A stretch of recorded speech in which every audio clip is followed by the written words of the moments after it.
I'm going to be very brief, but I just thought it was important to just speak about the impact all of this is going to have on the tourism sector, given that today, at the start of the sectoral debate, the first speaker will be the Minister of Tourism.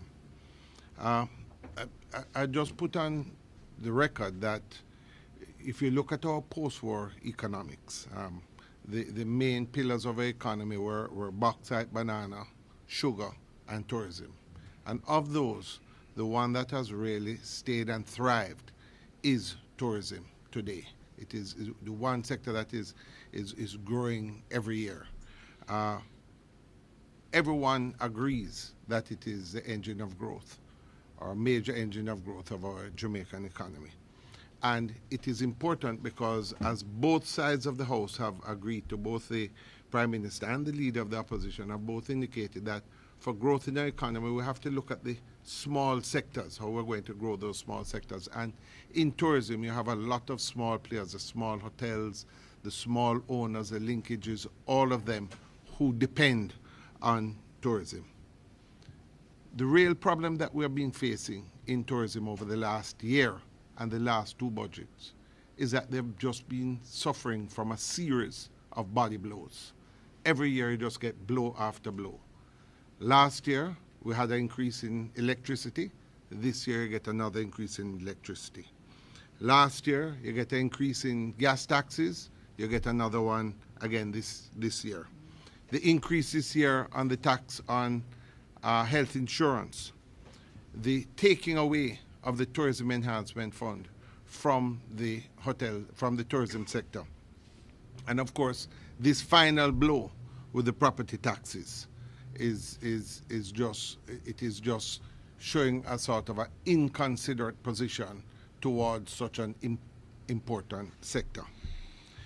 The two issues that have really made this sector most uncomfortable is removing of the Tourism Enhancement Fund. And with that, we are seeing now this year where already our budget for overseas marketing has been decreased by 30%, something that we have never seen being decreased by 30%. We have never seen a decrease of this magnitude.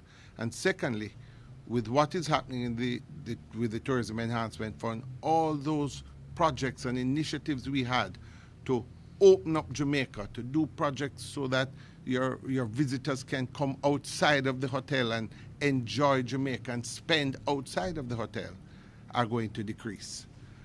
So it's going to have a deleterious effect on the sector, but especially on the small players who depend on persons to be moving around the country. The second thing is the property tax. And the problem with the property tax is that it is erratic, it is unreasonable. If somebody gets an increase in their tax, any tax of 100%, that would be cause for concern. You have persons who are saying they're getting 500, 1,000%. This makes no sense.